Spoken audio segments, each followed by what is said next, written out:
अस्सलाम वालेकुम दोस्तों, हज़रत उमर फ़ारूक रज़ी अल्लाह ताला अन्हु के वाक़यात की सीरीज़ का आज मैं लास्ट पार्ट लेकर आई हूँ।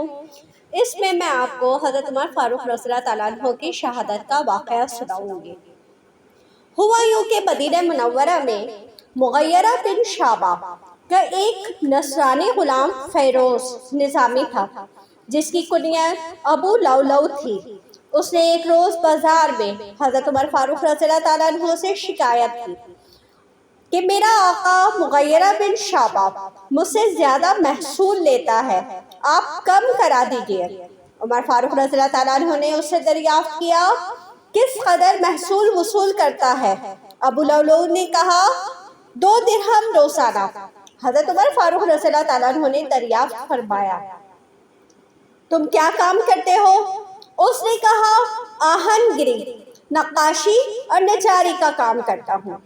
आपने फरमाया कि इन सनतों के मुकाबले में महसूल की रकम जो तुमसे ली जाती है वो ज़्यादा नहीं है। ये सुनकर अबू लौलौ अपने दिल में सख्त नाराज़ हुआ। दूसरे दिन नमाज फजर के लिए लोग मस्जिद नबवी में दाखिल हुए। अबू लौलौ भी एक खंजर लिए मस्जिद में दाखिल हो गया।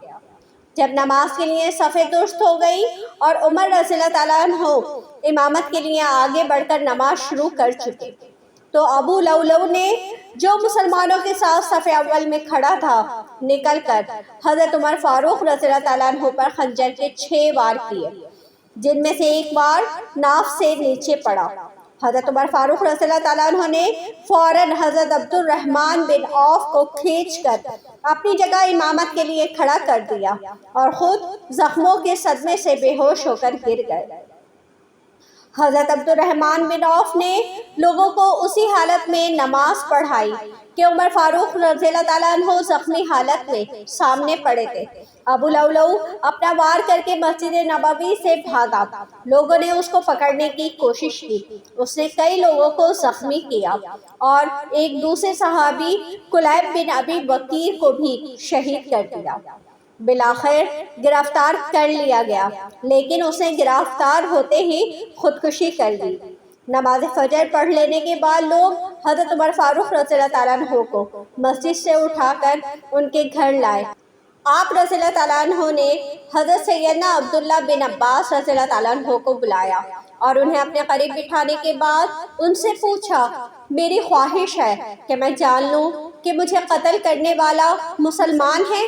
हज़रत सैयदना अब्दुल्ला बिन अब्बास रज़ियल्लाहु ताला अन्हु ने जब ये आपकी बात सुनी तो बाहर निकले ताकि जान सकें कि क्या उस कातिल का ताल्लुक़ मुसलमानों की जमात से है। हज़रत सैयदना अब्दुल्ला बिन अब्बास ने बाहर निकल के देखा तो सब रो रहे थे। हज़रत सैयदना अब्दुल्ला बिन अब्बास ने वापस आकर बताया कि आप रज़ियल्लाहु ताला अन्हु को कत्ल करने वाला मुसलमान नहीं बल्कि मुग़य्यरा बिन शाबा का ग़ुलाम फ़ैरोज़ अबू लौलौ है।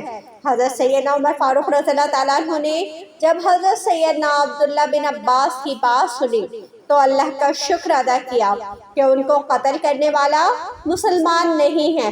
फिर आप रज़ियल्लाहु ताला अन्हु ने फरमाया, मैंने लोगों से फरमाया था कि तुम अपने पास अजमी काफिर ग़ुलामों को ना लाओ, लेकिन तुम लोगों ने मेरा कहा नहीं माना। उसके बाद हज़रत सैयदना उमर फ़ारूक रज़ियल्लाहु ताला अन्हु ने हज़रत सैयदना अब्दुल्ला बिन अब्बास रज़ियल्लाहु ताला अन्हु से फरमाया कि तुम जाओ और मेरे भाइयों को बुला लाओ। उन्होंने दरियाफ़्त किया कि कौन भाई? आप रज़ियल्लाहु ताला अन्हु ने फरमाया, उस्मान, अली, तलहा, ज़ुबैर, अब्दुर्रहमान और साद बिन अबी वक़ास को। हज़रत सैयदना अब्दुल्ला बिन अब्बास इन हज़रात को बुलाने चले गए और आप रज़ियल्लाहु ताला अन्हु हज़रत अब्दुल्ला बिन उमर की गोद में सर रखकर लेट गए।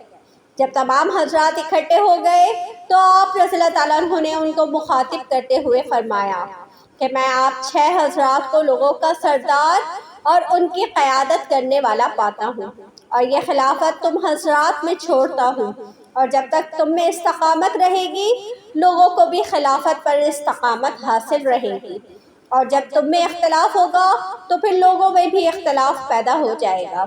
फिर हज़रत सैयदना उमर फ़ारूक रज़ियल्लाहु ताला अन्हु ने फरमाया कि तुम 3 दिन तक लोगों से मशवरा करना और ख़ुद में से एक शख्स को खलीफा चुन लेना। اس دوران حضرت صہیب رضی اللہ تعالیٰ عنہ لوگوں کو نماز پڑھائیں گے۔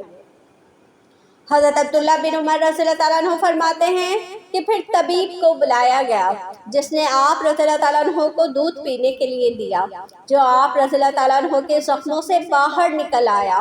آپ رضی اللہ تعالیٰ عنہ نے فرمایا اگر اس وقت میرے لیے ساری دنیا ہوتی تو آئندہ آنے والی وحشتوں سے بچنے کے لیے میں اسے صدقہ کر دیتا، اور ایسا کہاں، اللہ کا شکر ہے میں نے سوائے بھلائی کے کچھ اور نہیں دیکھا۔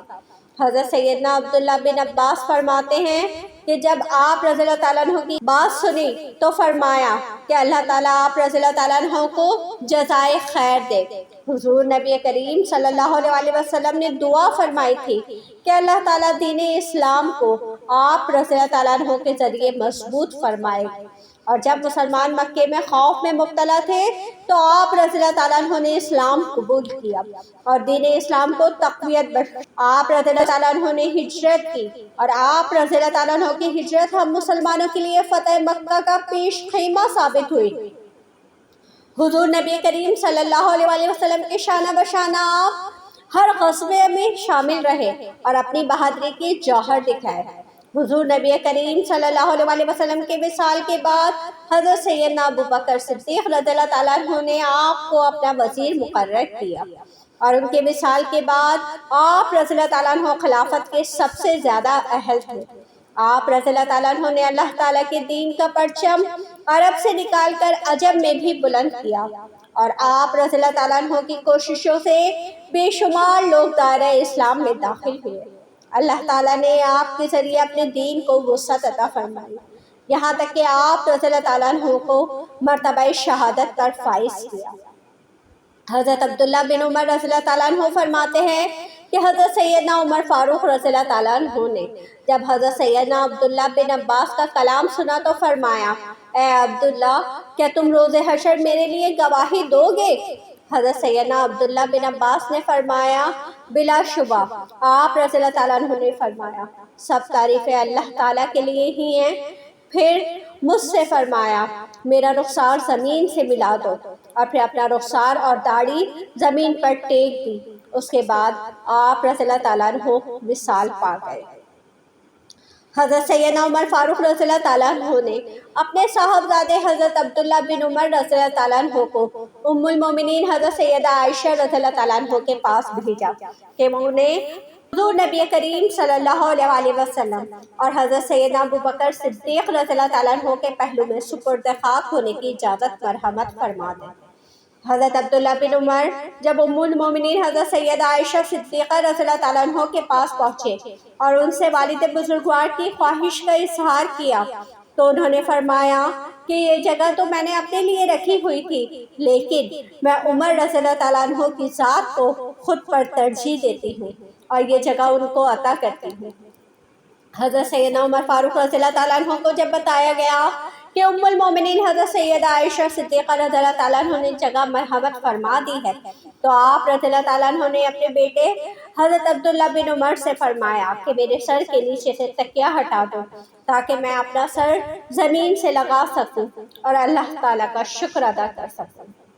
حضرت سیدنا عمر فاروق رضی اللہ تعالیٰ عنہ نے حضرت عبداللہ بن عمر کو وصیت کرتے ہوئے فرمایا کہ جب میں مر جاؤں تو تم میری آنکھیں بند کر دینا اور میرے کفن میں میانہ روی اختیار کرنا اور اسراف نہ کرنا، کیونکہ اگر میں اللہ تعالیٰ کی بارگاہ میں مقبول ہوا تو مجھے دنیا سے بہتر کفن مل جائے گا، اور اگر میں اللہ تعالیٰ کی بارگاہ میں مقبول نہ ہوا تو یہ کفن بھی میرے پاس نہیں رہے گا اور مجھ سے چھین لیا جائے گا۔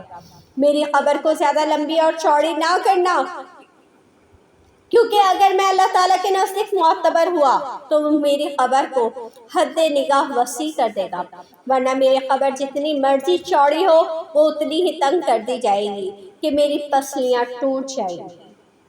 تو دوستوں، اس طرح حضرت عمر فاروق رضی اللہ تعالیٰ عنہ کی شہادت ہوئی اور تاریخ اسلام کا ایک عظیم باب بند ہو گیا۔ اجازت دیجیے، اپنی نیکسٹ ویڈیو میں کسی اور کی بایوگرافی لے کر آؤں گی انشاءاللہ۔ تب تک کے لیے اجازت دیجیے، اللہ حافظ۔